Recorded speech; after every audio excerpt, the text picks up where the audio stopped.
Late breaking. This is a special edition of WBAL-TV 11 News. Hey, good morning, everybody. Jason and Mindy back with you again this morning. As we all deal with the continuing impact of the coronavirus, we're bringing you another hour of updates to give you the latest information that we have. Yeah, let's start with the latest headlines at this hour. Right now, help is on the way to the American people. The virus. New York City bracing for a surge of patients that could overwhelm the hospitals there, with more than 20,000 cases confirmed across 5 boroughs. It's 9:01. Here in Maryland, the number of people infected with coronavirus continues to grow. The governor announced 74 new cases yesterday, bringing the total number of confirmed statewide cases to 423. That number will surely go up when the new data is released at 10 a.m. 11 News reporter Theo Hayes is live in the newsroom with what the governor says the state is doing to help bring those numbers down. Theo. Well, we have just gotten the latest unemployment numbers from the state, and since last week, nearly 40,000 people are out of work. According to the State Department of Labor, more than 42,000 people in Maryland filed for unemployment. That's up from nearly 4,000 Marylanders who filed the week before. And Maryland is not alone. As of today, more than 3 million people nationwide say they have lost their jobs during this outbreak. Meanwhile, students will be out of school for the next 4 weeks. Governor Hogan announced Wednesday that he's closing public schools until April the 24th. Students have already been home since March the 16th. Now, although classes have been empty, schools across the state have been open to provide free meals for students and their families. Still ahead on 11 News, how healthcare workers are coping on the front lines of the coronavirus and a new app that could help protect them and their patients. It just kind of developed so rapidly. We had been planning on putting it on the market.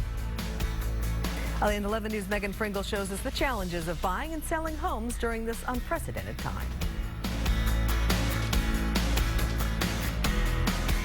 WBAL-TV 11 News at 5. We're following breaking news. Team 11 is there right now with a live look. The Emmy Award winner for Best Early Evening Newscast.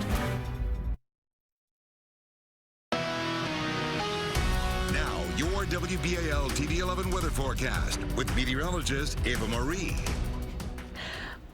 Welcome back. Well, it's nice to see the sunshine back in place today, and it's certainly going to be a much nicer afternoon if you want to get out and about. Today's really going to be one of the nicest of even the next several. We're at 45 degrees right now at the airport, so still kind of chilly out there. The sun will, of course, help you warm up a bit, and temperatures across most of the state are starting to warm up a little bit. We're still in the 40s across most of the area, though. 40 degrees and rising sun. We're at 41 in Parkville, 48 downtown, and 45 degrees at the airport. Live look at satellite and radar imagery, keeping things nice and quiet for now. Most of today is going to be sunny and a little bit milder, too. Temperatures should eventually get to near 60 degrees. So here's Futurecast kind of planning everything out for you. Get out and about by 1, 2 o'clock. The sunshine is in place. We should warm into the upper 50s to lower 60s by that point in time. Later on this evening, clouds will start to increase, and heading into tonight, we could pick up on an isolated shower through early tomorrow morning. So Friday could be off to a soggy start. I don't think it's going to be a complete washout with steady rain. However, on and off showers will be possible through at least midday. Once we hit midday, temperatures warm into the upper 60s to near 70 degrees. We'll keep the cloud coverage around. However, it should be much drier. So the second half of Friday, you should be able to get out and about and enjoy some fresh air. We'll keep the chance for some showers, though, returning heading throughout most of this upcoming weekend, too. So here's how you want to plan the rest of your Thursday. By noon, we should be in the lower 50s, top out upper 50s to lower 60s throughout most of the day. Heading into tonight, it's going to be a little bit chilly out there. However, keep in mind we could see some showers develop with temperatures dropping back into the upper 40s to possibly even lower 50s. Into Friday, some showers develop throughout the morning. After midday, though, that clears out of here. We'll keep the cloud coverage around, especially anywhere north of the city throughout Friday. At least it's going to be mild, though, with temperatures eventually being in the mid to possibly even upper 60s. Here's a check on your 7-day forecast. Some showers develop into the first half of the upcoming weekend, especially for Saturday morning. Should be a bit better by the afternoon with a high near 54. Could see some storms develop by Sunday as well with high temperatures in the 70s. And we're a bit cooler, however, nice and dry by Monday and Tuesday. Coronavirus has dramatically changed everyday life for most of us, and for those buying or selling a home, it's a new and unfamiliar time. 11 News reporter Megan Pringle shares the story of those continuing their housing search or in the midst of a sale and how they're dealing with the new challenges. It's a beautiful neighborhood. We have more tips on how to be safe and other information that you can use amid the coronavirus outbreak in the WBAL-TV app. We're also updating the latest information on the number of cases in our state and the symptoms you should look out for, and turn on notifications to find out about any major announcements. Coming up, the latest on the airwaves this morning with WBAL's Brian Neiman. First, though, a look at last night's winning Maryland lottery numbers. Good luck, everybody.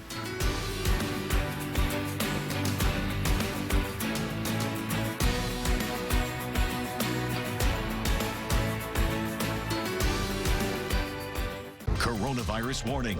Authorities say brazen criminals are taking advantage of a world under siege. Next, Inside Edition. Tonight at 7 on TV 11. 9:25 right now. We now know that Maryland schools will remain closed well into April. And this morning, Brian Neiman spoke with two of the region's superintendents, George Olato of Anne Arundel County and Dr. Darrell Williams from Baltimore County, about their outlook for the remainder of the school year. And Brian joins us from the studio upstairs. I listened to the interviews. It sounds like over the next few weeks, they're just trying to figure out how to teach remotely. They've never done this before. We're in uncharted territory. They both said it, and they're going to try to plow through as much as they possibly can with this e-learning.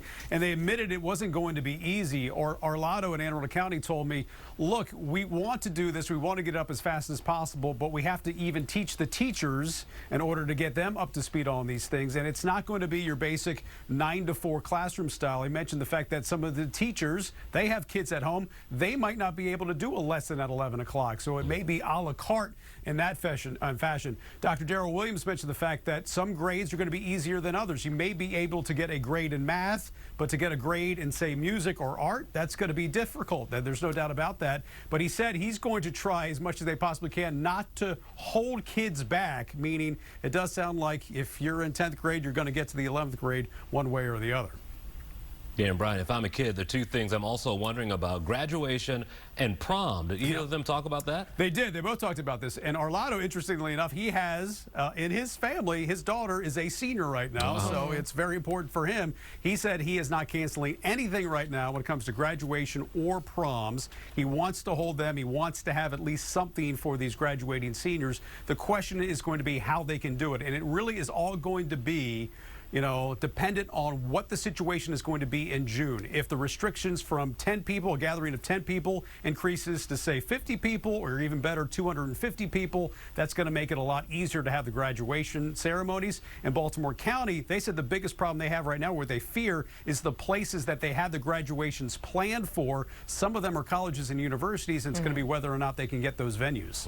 Yeah, you really hope that seniors get something. After all that work. After all that, they've been looking forward to it so long. Absolutely. Yeah. All right, thanks, Brian. You can get your show weekdays from 5 to 9 a.m. on WBAL News Radio 1090 a.m. and 101.5 FM. And still ahead, we've got answers to your coronavirus questions and the latest Rossin response. Plus, the Senate unanimously passes an emergency aid bill to battle the coronavirus. Trillions of dollars now one step closer to reaching struggling Americans. I'm Jared Hill in Washington with details on the Senate's coronavirus vote and the chance that this has in the House.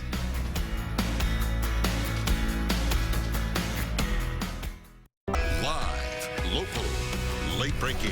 This is a special edition of WBAL-TV 11 News. And thanks for staying with us with continuing coverage of the coronavirus this morning. Sadly, the United States has reached a grim milestone this morning. More than 1,000 Americans have died from the coronavirus, and there are now nearly 70,000 confirmed cases in our country. And cases here in Maryland are also going up. We've seen the biggest single-day increase with 74 more cases reported overnight.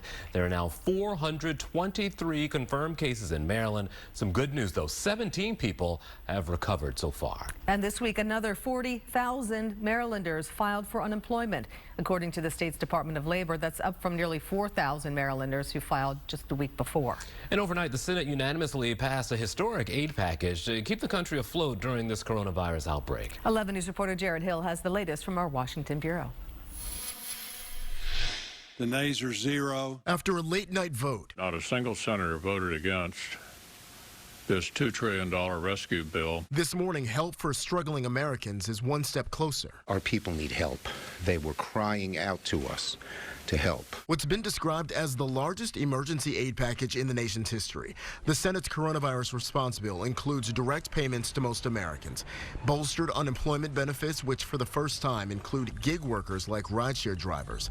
There's money to help small businesses keep people on the payroll, as well as $500 billion in loans for corporations. But that's not available for businesses owned by members of Congress, top White House officials, or the president. Also, $150 billion for state and local authorities to help fight the virus. That is a drop in the bucket as to need. But as the bill heads to the House, Speaker Nancy Pelosi is reassuring critics this isn't the end. What is important is for us to recognize the good that is in the bill, appreciate it for what it does, don't judge it for what it doesn't, because we have more bills to come. If it passes there, the president is expected to sign the package designed to boost the economy for 3 months. But he still says he would like to see parts of the nation opened much sooner. You don't make the timeline. The virus makes the timeline. Now, the House is not expected to vote on this until tomorrow, according to Majority Leader Steny Hoyer. And they're trying to do this quickly without bringing lawmakers back here to Washington. Reporting in Washington, I'm Jared Hill for WBAL-TV 11 News. This morning, we have an all-new Rossin Responds, where our own Jeff Rossin answers your coronavirus questions. Hey, Jeff. Hey guys, we are back answering your questions, working with the top experts in the country to get you the answers you need to stay safe. Which brings me to Dr. Lena Wen, an emergency physician and public health professor at George Washington University. Dr. Wen also served as Baltimore's health commissioner. Dr. Wen, thanks for being here. Of course, glad to join you. Let's get right to our first question. Rebecca Hubler asks, how is the coronavirus affecting pregnant women? Are they in more danger of getting the virus? And look, it's not an easy time to be expecting right now, and you know that personally, Dr. Wen, because you too are expecting. Congratulations on that, by the way, but it's a good question as a mother-to-be and as a doctor. Sure, it's a very relevant question to me right now, as I am more than 38 weeks pregnant and expecting a baby really any day. Baby watch. Based on the data so far, it does not appear that pregnant women are particularly susceptible to COVID-19 or to having severe effects because of it. Now, the other data about pregnant women and specifically around labor and delivery is that it does not appear that there is maternal to fetal transmission of the virus or that the virus is found in breast milk. However, if a woman during labor were to have symptoms that were concerning of coronavirus, there would be additional precautions that are taken. This next questions to me and Dr. Wen on Facebook at Rossin Reports, on Instagram and Twitter. Use the hashtag Rossin Responds. Look forward to hearing from you. Be safe until then. Back to you. All right, Jeff, thanks. Still ahead, we'll take you inside a home away from home for children in need. First, though, a look at what you'll see in primetime tonight on TV 11 at 8, a new Superstore, 8:30, a new Brooklyn Nine-Nine, then at 9, back-to-back new episodes of Indebted. Followed at 10, a new Law & Order SVU, and later on a new Tonight Show. That's right, Jimmy has been recording new home editions. He'll be talking to Alec Baldwin, and on Late Night, Seth welcomes Jennifer Lopez. Right back. Still ahead, Taylor will have another check of your forecast.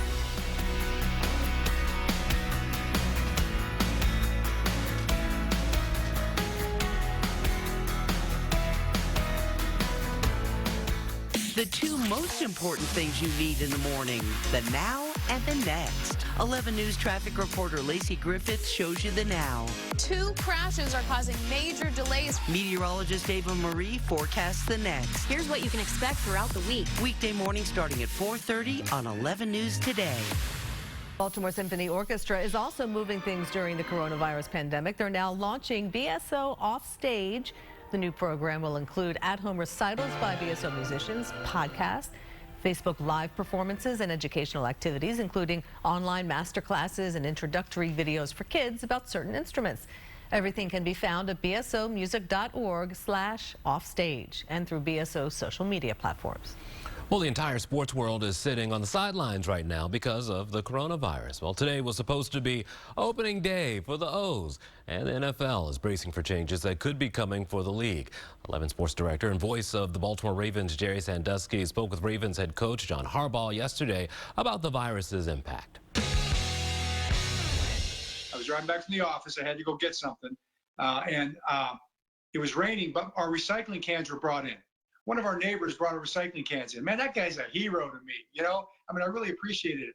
And so I think that thinking more about those kind of things, not being so locked into routine and kind of the old way of doing things. Maybe this changes the way we think about each other and about the way we think about our own lifestyle and how we use our time. Maybe this is going to be really good for us as a group of people. Coach Harbaugh went on to encourage Ravens fans to stay home, saying it will help end the pandemic so that football season can start on time. Basketball now. NBA star Steph Curry is finding a way to keep fans informed. He's teaming up with Dr. Anthony Fauci today to answer your questions about the virus. You can tune in this afternoon, 1 o'clock on Curry's Instagram account. It's at Stephen-Curry30 if you want to join in. And be sure to stay with 11 News throughout the day to get the very latest information about the coronavirus. We'll bring you any major updates from Governor Larry Hogan or President Trump and the White House task force right here on TV 11. And we will also be streaming as many local press conferences and updates from local officials as possible on the WBAL-TV Facebook page or app, and also WBAL-TV.com. Be sure you have the WBAL-TV app downloaded on your phone so you can access all the information you need wherever you go. We also have a lot of resources and information there we've reported in the past that will help you navigate these widespread closures.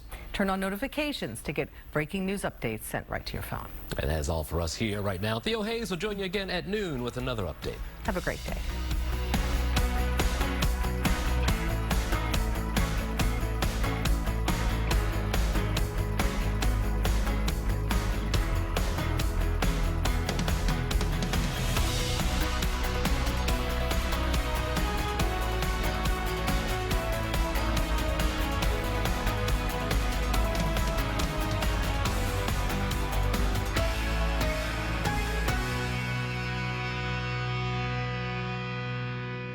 Coronavirus impact. For the most up-to-date information, tips, preps, and guidelines to help keep your family healthy, go to WBALTV.com/coronavirus and download the WBAL-TV app. 11 News, Baltimore's trusted source for breaking news.